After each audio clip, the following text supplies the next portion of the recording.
told about him.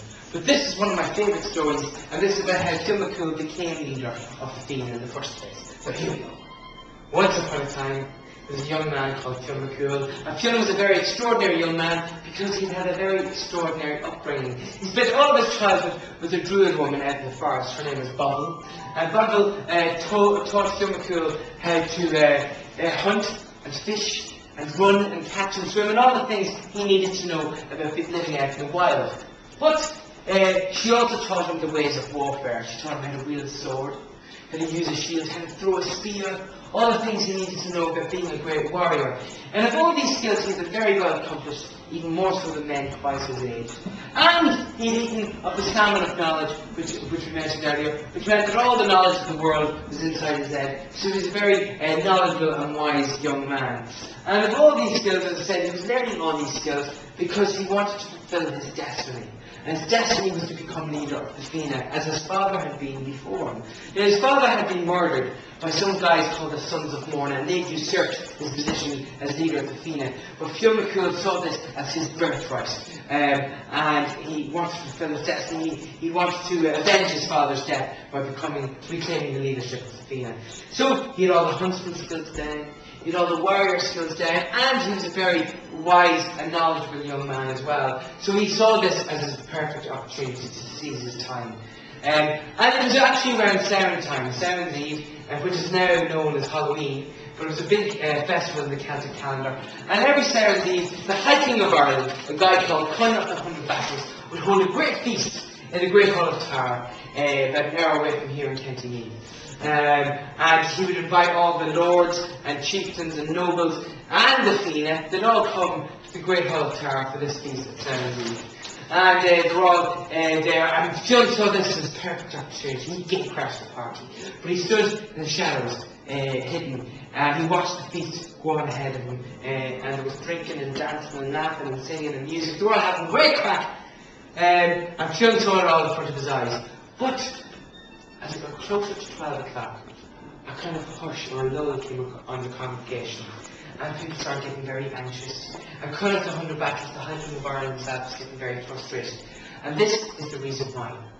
Because it had been, for the 20 years previous to this, at every Samhain's Eve, there had been a curse placed in Tara. That a goblin beast called Alan would come from the local fairy fort, and he would descend upon Tara. And then he'd play beautiful goblin fairy music that would send everybody into a deep sleep. And while everybody was in a deep sleep, he would take in a deep breath, and he would blow flames of fire all over the goblin, or all over the town of Tara, and he would burn the place to the ground. And this happened every year at Samhain's Eve, and everybody was helpless to stop it. But the minute they heard the fairy music, there was nothing that they could do. So there was Cumhaill of the 100 Battles, getting very frustrated, not knowing what to do. So much so he stood up in the middle of the hall. He said, "Will nobody rid me of this goblin beast, Alan?" But everybody remained silent, for they knew the minute they heard the fairy music, there was nothing you could do. But Cumhaill, not really knowing any better, he stood out in the shadows. He stood in the middle of the hall. He said, "I will rid you of this goblin beast, Alan." Well, Cumhaill of the 100 Battles was taken back. The heads turned all over the Great Hall of Tara. And Cumhaill of the 100 Battles said, "Well, who are you, my young brave fellow?" And Fionn said, "I am Fionn, son of Cumhaill, and I'm here to offer myself to your services." Well, Cumhaill of the 100 Battles was very impressed. He was like, "Well, I used to be friends with your father. I'm so impressed with you, my young lad, for showing such bravery and courage. I will offer you anything your heart desires to complete this task." So off Fionn went. He went outside to the ramparts of the fortress. He patrolled the perimeter to make sure everything was secure. There was no other enemies around. And then he waited. And true enough, coming 12 o'clock, the most beautiful, eerie fairy music floated across the fields and hills towards Tara. And the minute it fell upon the ears of anybody that heard it, their eyelids started to droop and started going into a very deep sleep. But Cumhaill mustered all the strength and courage he could from within, and he came up with a fantastic idea. He grabbed the spear that was by his side and pressed the point of the spear into his forehead, letting the pressure and the pain of the spear keeping him awake while everybody inside the Great Hall fell into a deep slumber. And Fionn sat there with this pressure of pain into his forehead, using all the strength that he could muster to keep himself awake. And after a few minutes passed, in the distance, you can see the great goblin beast Alan floating across the fields because he had no legs. And Fionn McCool must have been one of the first people to see him because he had always let people asleep with his fairy music. And he was grotesque. There was hair all over his body, his horns, and his teeth and tusks, and the smell of him. Ugh.